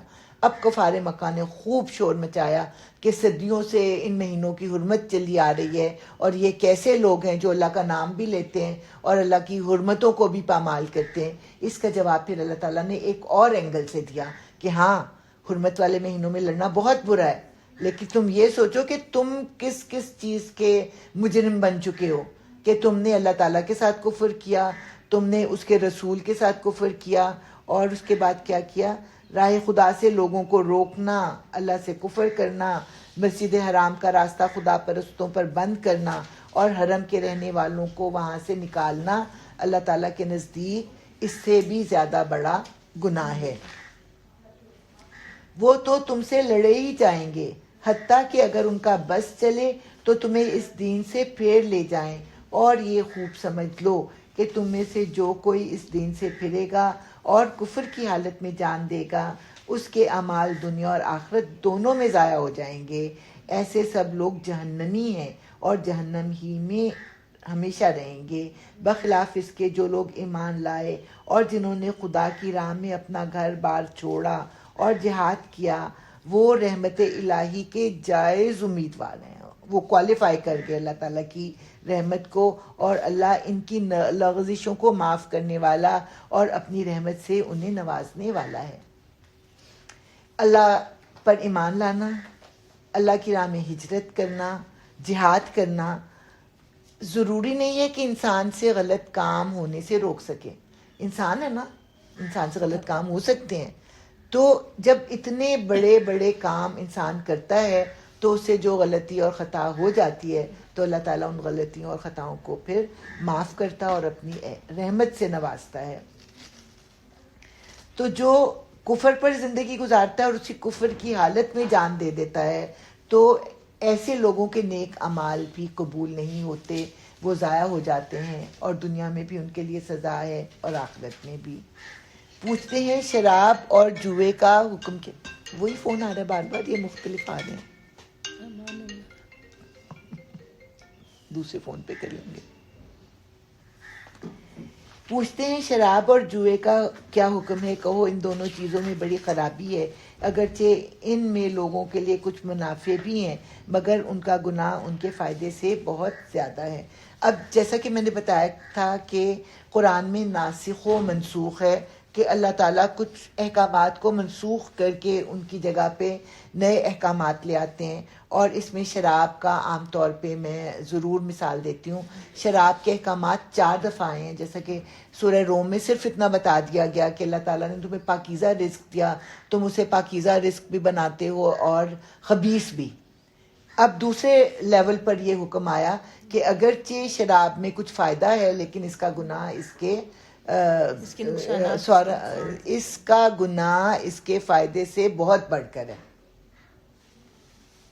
پوچھتے ہیں راہ خدا میں کیا خرچ کریں؟ پہلے پوچھا تھا نا کہ ہم کیا خرچ کریں, تو اللہ تعالیٰ نے کہا تھا کہ اپنے والدین پر اور اس پر اور اس پر اور اس پر خرچ کرو. تو اب دوبارہ پھر سوال کیا گیا. 14 سوالات پوچھے ہیں انہوں نے صحابہ کرام نے حضور صلی اللہ علیہ وسلم سے، 14 سوالات، اور اس میں ہے کہ پھر سے پوچھا. اب یہاں پہ اللہ تعالیٰ نے کہا کہ جو کچھ تمہاری ضرورت سے زیادہ ہو، اس طرح اللہ تمہارے لیے صاف احکام بیان کرتا ہے، شاید کہ تم دنیا اور آخرت دونوں کی فکر کرو. تو جو چیز بالکل بیکار پڑی ہے، تمہارے کسی کام کی نہیں، جو جوتا چھوٹا ہو گیا ہے یا کپڑا جو ہے وہ اتنا تنگ ہو گیا کہ وہ تم پہن نہیں سکتے، اس کو رکھی نہ رکھو، ان کو تم دے دو. جو بھی چیزیں تمہاری ضرورت سے زیادہ ہیں. دیکھیں، مال جمع کرنے سے منع نہیں کیا گیا. اگر مال جمع کرنے سے منع کیا گیا ہوتا تو اللہ تعالیٰ وراثت کے احکامات کیوں دیتے؟ لیکن اللہ تعالیٰ نے کہا کہ اللہ کا حق زکوٰۃ کی صورت میں ادا کرو، اس کے بعد صدقہ و خیرات بھی کرتے رہا کرو، اس کے بعد جو تم مال خرچ کرتے ہو جس کے اوپر تم نے زکوٰۃ دی ہے اس کے اوپر کوئی گناہ نہیں. ٹھیک ہے، سیدھی سی بات ہے نا. تو ہمارے ذہن میں یہ نہیں آنا چاہیے کہ ہم یہ بھی دے دیں وہ بھی دے دیں اپنی ضرورت، کیونکہ اللہ تعالیٰ کو یہ بھی پسند ہے کہ اگر اللہ تعالیٰ نے تمہیں دیا ہے، تمہارے لباس سے، تمہاری سواری سے، تمہارے اٹھنے بیٹھنے سے پتہ لگنا چاہیے کہ تمہارے اوپر اللہ تعالیٰ کا رحم ہے. اچھا، لوگ پوچھتے ہیں ہم راہ خدا میں کیا خرچ کریں. کہو جو کچھ تمہاری ضرورت سے زیادہ ہو، اس طرح اللہ تمہارے لیے صاف صاف احکام بیان کرتا ہے، شاید کہ تم دنیا اور آخرت دونوں کی فکر کرو. پوچھتے ہیں یتیموں کے ساتھ کیا معاملہ کیا جائے. کہو جس طرز عمل میں ان کے لیے بھلائی ہو وہی اختیار کرنا بہتر ہے. اگر تم اپنا اور ان کا خرچ اور رہنا سہنا مشترک رکھو تو اس میں کوئی مذائقہ نہیں، آخر وہ تمہارے بھائی بند ہی تو ہیں. برائی کرنے والے اور بھلائی کرنے والے دونوں کا حال اللہ پر روشن ہے. اللہ چاہتا تو اس معاملے میں تم پر سختی کرتا، مگر وہ صاحب اختیار ہونے کے ساتھ ساتھ صاحب حکمت بھی ہے. اس سے پہلے ایک جگہ اللہ تعالیٰ نے فرمایا تھا کہ جو یتیم کا مال کھاتا ہے وہ اپنے پیٹ میں آگ بھر رہا ہے. اس پر صحابہ کرام بہت پریشان ہوئے، کیونکہ بہت سے صحابہ جب شہید ہوئے جنگ احد میں تو بہت سے یتیموں کی ذمہ داری ان کے اوپر آن پڑی. تو اس وقت پھر ان کو بڑی مشکل پیش آئی کہ اگر یتیم کے مال میں اپنا مال ملا کر ہم کھانا پکاتے ہیں اور اگر ہم اس میں سے زیادہ لے لیتے ہیں تو ہمیں گناہ ہوگا، لیکن الگ سے یتیم کے مال میں سے کھانا پکانا کتنا تکلیف دہ عمل ہوتا. تو اس میں اللہ تعالیٰ نے کہا کہ تمہاری نیت درست ہونی چاہیے، تمہاری نیت میں یہ ہونا چاہیے کہ یتیم کو نقصان نہ ہو. تو بس تمہاری نیت اگر درست ہوگی تو اللہ تعالیٰ درگزر کرنے والا ہے. اللہ چاہتا تو اس معاملے میں تم پر سختی کرتا، یعنی پابندی لگاتا کہ نہیں، یتیم کے مال سے ہی اس کی روٹی پکاؤ، تو کتنی سختی ہو جاتی. مگر وہ صاحب اختیار ہونے کے ساتھ صاحب حکمت بھی ہے.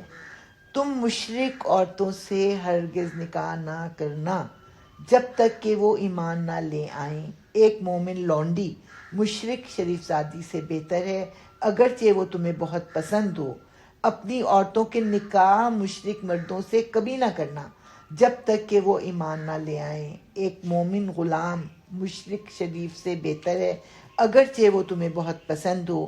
یہ لوگ تمہیں آگ کی طرف بلاتے ہیں اور اللہ اپنے اذن سے تم کو جنت اور مغفرت کی طرف بلاتا ہے، اور وہ اپنے احکام واضح طور پر لوگوں کے سامنے بیان کرتا ہے. توقع ہے کہ وہ سبق لیں گے اور نصیحت قبول کریں گے. اب یہ ہے کہ مشرک مردوں اور عورتوں سے نکاح کرنے کو سختی سے منع کیا گیا. اب یہاں پہ اتنی جگہ نہیں کہ میں بہت تفصیل سے بیان کروں، اور بالکل واضح احکامات ہیں، اس میں کوئی ابہام ہے ہی نہیں. لوگ پوچھتے ہیں حیض کا کیا حکم ہے. کہو وہ ایک گندگی کی حالت ہے. یہاں پہ پھر ترجمہ جو ہے وہ اچھا نہیں ہوا. اللہ تعالیٰ فرماتے ہیں قل ہوا اذن، اذیت ہے، تکلیف دے. 3-4 دن پہلے جو ہے وہ تکلیف کا آغاز ہارمونز چینج ہونے سے شروع ہوتا ہے، پھر یہ جو ہے تکلیف کا ایام شروع ہو جاتے ہیں. تو اس کو گندگی کے ایام کہہ دینا جو ہے نا وہ مناسب نہیں ہے، بلکہ وہ اذیت اور ایک بیماری کی سی کیفیت ہے. جی تفسیر میں بیان کیا ہے کہ اعضاء کے دونوں ہی مطلب ہیں. تکلیف گندگی بھی ہے کہ آپ نہ نماز پڑھ سکتے ہیں نہ روزہ رکھ سکتے ہیں، وہ بالکل درست ہے. لیکن جو اللہ تعالیٰ نے اذن کا لفظ استعمال کیا ہے نا، تو اس میں اذیت کا مفہوم جو ہے وہ زیادہ آتا ہے کہ وہ اذیت کا وقت ہے عورتوں کے لیے. تو اس میں عورتوں سے الگ رہو اور ان کے قریب نہ جاؤ جب تک کہ وہ پاک صاف نہ ہو جائیں. پھر جب وہ پاک ہو جائیں تو ان کے پاس جاؤ اس طرح جس طرح اللہ نے تمہیں حکم دیا ہے، یعنی کہ فطری طریقے سے، غیر فطری طریقے سے اپنی بیویوں کے پاس بھی نہیں جانا. اللہ ان لوگوں کو پسند کرتا ہے جو بدی سے باز رہیں اور پاکیزگی اختیار کریں. تمہاری عورتیں تمہاری کھیتیاں ہیں. کھیتی سے کیا ہوتا ہے؟ پیداوار حاصل ہوتی ہے. اور مطلب یہ جو ماڈرن عورتیں ان کو یہ تشبیہ بہت بری لگتی ہے کہ لو بھئی اللہ تعالیٰ نے تمہیں کھیتی قرار دیا ہے. آپ کسی زمیندار سے پوچھیں کہ کھیتی اس کے لیے کیا حیثیت رکھتی ہے کہ اس کے ایک ایک انچ کے لیے وہ اپنی جان قربان کرتا ہے، اس کی حفاظت کرتا ہے، اس کی خدمت کرتا ہے. اور پھر اللہ تعالیٰ کہتے ہیں کہ اس سے پیداوار حاصل کرو. اللہ ان لوگوں کو پسند کرتا ہے جو بدی سے باز رہیں اور پاکیزگی اختیار کریں. تمہاری عورتیں تمہاری کھیتیاں ہیں، تمہیں اختیار ہے جس طرح چاہو اپنی کھیتی میں جاؤ، مگر اپنے مستقبل کی فکر کرو. اپنی بیویوں سے اولادیں حاصل کرو اور اللہ کی ناراضی سے بچو، اور خوب جان لو کہ تمہیں ایک دن اس سے ملنا ہے. اور اے نبی صلی اللہ علیہ وسلم جو تمہاری ہدایات کو مان لیں انہیں فلاح و سعادت کا مجدہ سنا دو. اللہ کے نام کو ایسی قسمیں کھانے کے لیے استعمال نہ کرو جن سے مقصود نیکی اور تقوی اور بندگان خدا کی بھلائی کے کاموں سے باز رہنا ہو. اللہ تمہاری ساری باتیں سن رہا ہے اور سب کچھ جانتا ہے. جو بے معنی قسمیں تم بلا ارادہ کھا لیا کرتے ہو ان پر اللہ گرفت نہیں کرتا، مگر جو قسمیں تم سچے دل سے کھاتے ہو ان کی باز پرس وہ ضرور کرے گا. اللہ بہت درگزر کرنے والا اور بردبار ہے. عربوں میں ہے نا واللہ باللہ واللہ کہنے کے بغیر ان کی بات شروع ہی نہیں ہوتی. ایسی قسموں پر تو کوئی پکڑ نہیں ہے، لیکن جو دل کے ارادے سے اللہ کی قسم کھا کے اللہ کو گواہ بنا کر جو وعدے کیے جاتے ہیں ان کو پورا کرو. اور اگر ایسی قسموں کو توڑنا پڑے کسی وجہ سے تو اس کے لیے پھر فدیہ دینا ہوتا ہے، اور اس کے لیے پھر ایک خاص لفظ ہوتا ہے، چلیے وہ آئے گا تو بتا دوں گی. تو بعض اوقات یہ ہوتا ہے کہ بندہ کہتا ہے کہ کوئی نیکی کا کام کر رہا ہوتا ہے، کسی کے درمیان کفارہ تو بندہ کسی کی صلح کرا رہا ہے یا پھر کوئی نیکی کا کام کرنے لگا ہے کہ چلو ہم فلانی کی مدد کرتے ہیں، یا پھر کوئی اور بھلائی کا کام کرتا ہے اور اس کے اوپر جب کوئی تہمت لگائی جاتی ہے کہ ہاں بھئی یہ تو مال جمع کرنے کے لیے ہم سب کو فلانے کام کے لیے کہہ رہا ہے، یہ جو دوستی کرانے کے چکر میں پڑا ہے، ضرور اس کا کوئی نہ کوئی مقصد ہے. تو اس طرح کی جب کوئی خلوص کے ساتھ کام کرنا چاہتا ہے اور اس کو نیگیٹو ریئیکشن ملتا ہے تو کہتے ہیں میں تو قسم کھا لی ہے، میں تو کبھی کسی ویلفیئر کا کام بھی نہیں کروں گا، میں کبھی صلح بھی نہیں کراؤں گا، اور میں یہ بھی نہیں کروں گا. تو اس پہ اللہ تعالیٰ کہتے ہیں کہ ایسا نہ کرنا. نیکی کے کاموں سے رک کر یہ بہانہ نہ بنانا کہ میں نے تو قسم کھا لی تھی. اپنی قسم کا کفارہ ادا کرو اور نیکی کے کاموں کو کرو. لیکن جو قسمیں تم دل سے کھا کے ان کو توڑتے ہو تو اس کے لیے پھر وہ اللہ تعالیٰ اس کے بارے میں باز پرس ضرور کرے گا. اللہ بہت درگزر کرنے والا اور بردبار ہے. جو لوگ اپنی عورتوں سے تعلق نہ رکھنے کی قسم کھا بیٹھتے ہیں ان کے لیے 4 مہینے کی مہلت ہے. اس کو الا کہتے ہیں. الا یہ ہوتا تھا کہ ان کی تو بہت ساری بیویاں ہوتی تھیں نا، کسی بھی بیوی سے ناراض ہو گئے تو کہنے لگے بس تو میری نظروں سے اتر گئی ہے، بس آج سے تو میری ماں کے برابر ہے، اور اس سے پھر اپنا تعلق قائم نہ کرنے کا اعلان کر دیتے. اور وہ عورتیں جو ہیں اپنے میاں کی نظر سے گر گئی ہیں، وہ ان کو لفٹ نہیں کرا رہا. اب وہ کریں تو کیا کریں، شادی شدہ ہیں، وہ کہیں اور جا بھی نہیں سکتی. تو اس پر اللہ تعالیٰ نے پابندی لگائی 4 مہینے کی کہ تمہیں 4 مہینوں کی مہلت ہے. اس درمیان تم فیصلہ کرو کہ تم نے اپنی بیوی کو آباد کرنا ہے، نہیں تو پھر تم اس کو آزاد کر دو. تو اللہ تعالیٰ نے ایک حد مقرر کر دی، ورنہ سال تک ایسی عورتیں جو ہیں وہ ایک بے کسی کی زندگی گزارا کرتی تھی. کیونکہ جو عورت میاں کے دل سے اتر جاتی تھی تو پھر معاشرہ بھی ان کو جو نا کیڑا مکوڑا ہی سمجھتا تھا. اگر انہوں نے رجوع کر لیا تو اللہ معاف کرنے والا اور رحیم ہے، اور اگر انہوں نے طلاق ہی کی ٹان لی ہو تو جانے رہیں کہ اللہ سب کچھ سنتا اور جانتا ہے. جن عورتوں کو طلاق دی گئی ہو وہ 3 مرتبہ ایام ماہواری آنے تک اپنے آپ کو روکے رکھیں. کس چیز سے روکے رکھیں؟ نکاح کرنے سے روکے رکھیں. ان کے لیے جائز نہیں کہ اللہ نے ان کے رحم میں جو کچھ خلق فرمایا ہو اسے چھپائیں، کیونکہ اگر وہ کہیں گی کہ میرے پیٹ میں تو بچہ ہے تو پھر تو 9 مہینے انتظار کرنا پڑے گا، پھر کہیں جا کے جو ہے وہ عدت پوری ہوگی، یا کوئی اور بھی صورت ہو سکتی ہے. تو اللہ تعالیٰ نے حرام قرار دیا ہے کہ ان کے پیٹ میں جو کچھ بھی اللہ تعالیٰ نے خلق کیا ہے اس کو وہ چھپائیں. انہیں ہرگز ایسا نہ کرنا چاہیے. اگر وہ اللہ اور روز آخر پر ایمان رکھتی ہیں، ان کے شوہر تعلقات درست کر لینے پر آمادہ ہوں تو وہ اس عدت کے دوران میں انہیں اپنی زوجیت میں واپس لے لینے کے حقدار ہیں. عورتوں کے لیے بھی معروف طریقے پر ویسے ہی حقوق ہیں جیسے مردوں کے حقوق ان پر ہیں، البتہ مردوں کو ان پر ایک درجہ حاصل ہے. اب یہ بھی عورتوں کو، ان سین عورتوں کو بہت برا لگتا ہے. سین عورتوں کو تو سمجھ آ جاتی ہے کہ اللہ تعالیٰ نے عورتوں اور مردوں کو مختلف پیدا کیا ہے، ان کے اوپر اللہ تعالیٰ نے مختلف قسم کی ذمہ داریاں دی ہیں. عورتوں کے اوپر جو ہے وہ نسل انسانی کو آگے بڑھانے کی ذمہ داری ہے، اور اللہ تعالیٰ کو پتہ ہے، مردوں کو تو نہیں پتہ لیکن عورتوں کو تو پتہ ہے نا کہ کتنا یہ مشکل وقت ہے، وہ 9 مہینے اور اس کے بعد ڈلیوری اور اس کے بعد بچے کو پالنا اور راتوں کو جاگنا اور مسلسل ذمہ داری. مثلا میں سمجھتی تھی میرے بچے ہائی جب فیڈر چھوڑیں گے نا تو چین آئے گا، پھر نیپی چھوڑیں گے نا تو چین آئے گا، پھر مطلب سٹیپ بائی سٹیپ یہ چھوڑیں گے تو چین آئے گا، یہ چھوڑیں گے تو چین آئے گا، یہ چھوڑیں گے، یہاں تک کہ بچے پل گئے، بڑھ گئے، جاب کرنے لگ گئے، شادیاں ہو گئیں، ذمہ داریاں نہیں ختم ہوئی، ذمہ داریاں اور بھی زیادہ بڑھ گئیں. تو اللہ تعالیٰ نے کچھ ذمہ داریاں دی ہیں اور اس کے ساتھ ساتھ کچھ سہولتیں دی ہیں. اسی طرح مردوں کے اوپر بھی کچھ ذمہ داریاں ہیں اور اس کے اوپر جو ہیں کچھ سہولتیں بھی ہیں، لیکن اللہ تعالیٰ نے مرد کو جو ہے عورتوں کے اوپر منتظم بنایا ہے، ان کا نگران بنایا ہے، ان کو پرووائیڈر بنایا ہے. ایک عورت چاہے ماں ہے یا وہ بیوی ہے یا وہ بہن ہے یا وہ بیٹی ہے، اس کے نان نفقے کی ذمہ داری گھر کے مردوں پر ہے. ٹھیک ہے؟ اور اگر عورت کچھ کماتی ہے تو اس کے لیے ضروری نہیں کہ وہ اپنی کمائی اپنے باپ کو یا بھائی کو یا شوہر کو یا بیٹے کو دے، اس کے اوپر کوئی پابندی نہیں. لیکن اس کے باوجود اس کے باپ، بھائی، بیٹے اور بیوی کے بیٹے اور شوہر کی ذمہ داری ہے کہ اس کو روٹی، کپڑا اور مکان دے. ٹھیک ہے؟ تو اب جب مرد نے گھر سے باہر نکلنا ہے، باہر افسروں کی ڈانٹیں کھانی ہے، سبارڈینیٹس کی جو ہے وہ روڈنس برداشت کرنی ہے، اور اپنے کولیگس کی جو ہے وہ ہنسی برداشت کرنی ہے، اور پتہ نہیں کیا کیا کچھ کرنا ہے. اور وہ گھر آتا ہے تو بیوی کہتی ہے کہ مطلب اس کو لفٹ ہی نہ کرائے، تو اس بندے کی کیا زندگی ہے. تو اللہ تعالیٰ نے ایک درجہ تھوڑا سا اوپر دیا ہے. کس لیے دیا ہے؟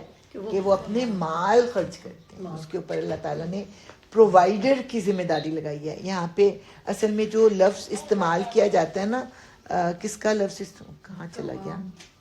قوام نہیں، میرا صفحہ ہی گم گیا. کون سا صفحہ ہے؟ یہ ہے نہیں، پیج نمبر 174. نہیں وہی ہے تفہیم، ہاں یہ 174 ہے.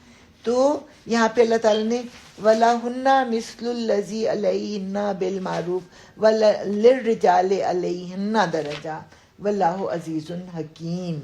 تو اللہ تعالیٰ نے چونکہ ان کو پرووائیڈر بنایا ہے تو ایک گھر میں ایک نیام میں 2 تلواریں نہیں رہ سکتی، ایک ادارے میں 2 منتظم نہیں رہ سکتے. اس لیے گھر کے ادارے کا سربراہ پھر اللہ تعالیٰ نے مرد کو بنایا ہے. اس میں عورت کی کوئی تذلیل نہیں ہے، اور عام طور پہ عورتیں ہی رول کر رہی ہوتی ہیں نا. گھروں پہ کون رول کر رہا ہوتا ہے؟ عورتیں ہی کر رہی ہوتی ہیں. اب یہ ایک بہت امپورٹنٹ جو ہے وہ ٹاپک ہے، طلاق 2 اوقات میں ہے. یہ نہیں کہ ایک وقت میں کہو طلاق طلاق طلاق، نہیں، 2 اوقات میں ہے، بلکہ 3 اوقات میں ہے. مختلف اوقات میں طلاق دی جائے گی. یہ نہیں کہ ایک دفعہ ایک دفعہ کہہ دیا اور وہ طلاق ہو گئی. پھر یا تو سیدھی طرح عورت کو روک لیا جائے یا بھلے طریقے سے اس کو رخصت کر دیا جائے. ہمارے ڈراموں میں جو دکھایا جا رہا ہے طلاق طلاق طلاق، اور اس کے بعد جو کمپلیکیشنز آتی ہیں عورت کی زندگی میں اور بچوں کی زندگی میں، اور پھر یہی چیز ہمارے معاشرے میں بھی رائج ہو گئی ہے غیر ضروری طور پر، کیونکہ اللہ تعالیٰ نے اس کو اوقات میں قرار دیا ہے، اور پھر اللہ تعالیٰ نے مہلت دی ہے کہ رجوع کیا جائے 3 مہینے میں، پھر اگلے 3 مہینے میں، پھر آخری دفعہ شاید 3 مہینے کی مہلت نہیں ملتی، تیسری دفعہ کے بعد تیسری دفعہ فائنل ہوتی ہے. جیسے نکاح کے وقت قبول ہے قبول ہے قبول ہے، 3 پیپرز آ گئے آدمی کے ہاتھ میں، ایک پیپر اس نے طلاق کہا تو وہ پھاڑ دیا، پھر اس کے بعد اس کو ٹائم مل گیا. اگر 3 مہینے میں رجوع کر لیا تو کوئی حرج نہیں، لیکن اگر 3 مہینے کے بعد پھر اسی عورت کی طرف رجوع کیا تو پھر نیا نکاح ہوگا، نیا مہر بندھے گا. لیکن اس کے پاس ابھی 2 پیپرز رہ گئے ہیں، ایک تو اس نے پھاڑ دیا تھا نا، اس کے بعد وہ کچھ عرصہ رہا، پھر ناراض ہو گیا، پھر اس نے کہا طلاق ہے طلاق ہے طلاق ہے، لیکن وہ طلاق ہے طلاق ہے طلاق ہے نہیں، 3 مہینے کا وقفہ بھی ہے. اس کے بعد جو ہے 3 مہینے میں رجوع کرتا ہے تو کوئی حرج نہیں، اور اگر 3 مہینے میں رجوع نہیں کرتا تو جدائی ہے. لیکن تیسری دفعہ بھی نکاح کیا، جیسے 3 دفعہ قبول کیا نا، تو اسی طرح پہلی دفعہ قبول کیا تھا نا، پھر پہلی طلاق کے بعد قبول کیا، پھر دوسری طلاق کے بعد قبول کیا، اس کے بعد اگر وہ طلاق کا لفظ استعمال کرتا ہے تو پھر فائنل جدائی ہے. ٹھیک ہے. اور رخصت کرتے ہوئے ایسا کرنا تمہارے لیے جائز نہیں ہے کہ جو کچھ تم انہیں دے چکے ہو اس میں سے کچھ واپس لو. البتہ یہ صورت مستثنا ہے کہ زوجین کو اللہ کی حدود پر قائم نہ رہ سکنے کا اندیشہ ہو. ایسی صورت میں اگر تمہیں یہ خوف ہو کہ وہ دونوں حدود الہی پر قائم نہ رہیں گے تو ان دونوں کے درمیان یہ معاملہ ہو جانے میں مذائقہ نہیں کہ عورت اپنے شوہر کو کچھ معاوضہ دے کر علیحدگی حاصل کر لے. یہ اللہ کی مقرر کی ہوئی حدود ہیں، ان سے تجاوز نہ کرو، اور جو لوگ حدود الہی سے تجاوز کریں وہی ظالم ہے. اب یہ ہے کہ عورت کو طلاق دینے کا حق نہیں ہے، لیکن وہ طلاق مانگنے کا حق رکھتی ہے، اور طلاق مانگنے کو ہم خلا کہتے ہیں. تو عورت کہتی ہے کہ میں نے اس کے ساتھ نہیں رہنا، اس کو کہو کہ مجھے طلاق دے، اور اس کا مطلب جو ہے عام الفاظ میں کہ خلا. اور خلا لینے کے لیے اس کو اپنی طرف سے مال بھی دینا پڑتا ہے، یعنی کہ وہ کہہ سکتی ہے کہ میں اپنا مہر معاف کرتی ہوں، یا یہ فلانا تحفہ جو مجھے دیا تھا میں وہ واپس کرتی ہوں. تو اس کو اپنی آزادی خریدنی ہوتی ہے. ٹھیک ہے. تو وہ خلا ہے کہ وہ طلاق کو مانگے. پھر اگر دو بار طلاق دینے کے بعد شوہر نے عورت کو تیسری بار طلاق دے دی، ٹھیک ہے، بار کا لفظ ہے، الفاظ کا لفظ نہیں ہے کہ اس کی زبان سے یہ لفظ نکلا، اوقات کی بات ہو رہی ہے. تیسری بار طلاق دے دی تو پھر اس عورت کے لیے حلال نہ ہوگی الا یہ کہ اس کا نکاح کسی دوسرے شخص سے ہو اور وہ اسے طلاق دے دے. تب اگر پہلا شوہر اور یہ عورت دونوں یہ خیال کریں کہ حدود الہی پر قائم رہیں گے تو ان کے لیے ایک دوسرے کی طرف رجوع کر لینے میں کوئی مذائقہ نہیں. یہ اللہ کی مقرر کی ہوئی حدیں ہیں جنہیں وہ ان لوگوں کی ہدایت کے لیے واضح کر رہا ہے جو اس کی حدوں کو توڑنے کا انجام جانتے ہیں یا جاننا چاہتے ہیں. ٹھیک ہے. جب تم عورتوں کو طلاق، اب یہ پتہ ہے اتنی تفصیل سے یہاں پہ زیادہ بیان نہیں ہو سکتا، بہرحال آپ کے ذہن میں یہ بات میں نے ڈال دی ہے کہ طلاق 3 طلاقیں نہیں ہوتی. طلاق وہ ایک گنی جائے گی اور مختلف اوقات میں 3 طلاقیں ہوں گی. لیکن لوگ جانتے نہیں ہیں نا، اسی وجہ سے معاشرے میں اتنی خرابی ہوتی ہے. جب تم عورتوں کو طلاق دے دو اور ان کی عدت پوری ہونے کو آ جائے. اچھا، اب عدت کے دوران کیا ادھر بندے نے کہا طلاق طلاق طلاق اور اس کو دھکا دے کے اس کی ساس اور نندوں نے گھر سے باہر نکالا. لیکن قرآن کیا کہتا ہے کہ طلاق دے بھی دیے تو عدت وہ اپنے گھر میں گزارے تاکہ مرد کو موقع ہو کہ وہ اسے رجوع کرے. یہ بات بھی مریم نہیں مانتی، کسی نہیں مانتے لوگ. اب قرآن بھی نا تو وہ کہیں گے نہیں، یہ کیسے ہو سکتا. وہ تیسری طلاق کے بعد ہے نا، پہلی 2 طلاقوں میں نہیں ہے.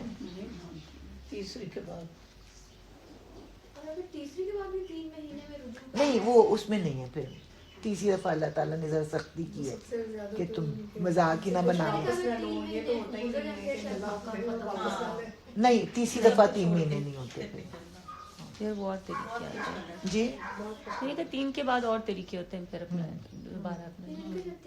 تیسری کے بعد بھی شاید 3 مہینے نہیں اس میں 3 مہینے نہیں ہوتے. یہ والا اسی کے لیے تیسری کے بعد ہی ہے کہ اگر وہ عدت ہے پوری. اور جب تم عورتوں کو طلاق دے دو اور ان کی عدت پوری ہونے کو آ جائے تو یا بھلے طریقے سے انہیں روک لو یا بھلے طریقے سے رخصت کر دو. محض ستانے کی خاطر انہیں نہ روکے رکھنا کہ یہ زیادتی ہوگی، اور جو ایسا کرے گا وہ در حقیقت آپ اپنے ہی اوپر ظلم کرے گا. اللہ کی آیات کا کھیل نہ بناؤ. بھول نہ جاؤ کہ اللہ نے کس نعمت عظمیٰ سے تمہیں سرفراز کیا. وہ تمہیں نصیحت کرتا ہے کہ جو کتاب اور حکمت اس نے تم پر نازل کی ہے اس کا احترام ملحوظ رکھو. اللہ سے ڈرو اور خوب جان لو کہ اللہ کو ہر بات کی خبر ہے. جب تم اپنی عورتوں کو طلاق دے چکو اور وہ اپنی عدت پوری کر لیں تو پھر اس میں معنی نہ ہو کہ وہ اپنے زیر تجویز شوہروں سے نکاح کر لیں جبکہ وہ معروف طریقے سے باہم مناکحت پر راضی ہوں. یعنی کہ 2 طلاقوں کے بعد پرانا ہسبینڈ جو ہے وہ دوبارہ گھر والوں سے رجوع کرتا ہے کہ میں نے آپ کی بیٹی بہن سے نکاح کرنا ہے تو کیا ہوگا؟ بھائیوں کی غیرت جوش میں آ جائے گی. اس نے طلاق دی تھی اب پھر کہتے ہیں میں نے شادی نہیں ہو سکتا. ٹھیک ہے. تو اللہ تعالیٰ نے منع کیا ہے کہ تمہاری جو ہے نا وہ مردانگی سامنے نہ آئے.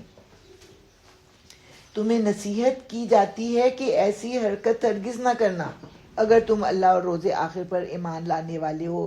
تمہارے لیے شائستہ اور پاکیزہ طریقہ یہی ہے کہ اس سے باز رہو. اللہ جانتا ہے تم نہیں جانتے. جو باپ چاہتے ہوں کہ ان کی اولاد پوری مدت رضاعت تک دودھ پیے تو مائیں اپنے بچوں کو کامل 2 سال دودھ پلائیں. اس صورت میں بچے کے باپ کو معروف طریقے سے انہیں کھانا کپڑا دینا ہوگا مگر کسی پر اس کی وسعت سے بڑھ کر بار نہ ڈالنا چاہیے. نہ تو ماں کو اس وجہ سے تکلیف میں ڈالا جائے کہ بچہ اس کا ہے اور نہ باپ ہی کو اس وجہ سے تنگ کیا جائے کہ بچہ اس کا ہے. دودھ پلانے والی کا یہ حق جیسا بچے کے باپ پر ہے ویسا ہی اس کے وارث پر بھی ہے. یعنی کہ اگر بچے کا باپ فوت ہو جاتا ہے تو اس کے جو وارث ہوں گے انہیں ماں کو رضاعت کی قیمت ادا کرنی ہوگی.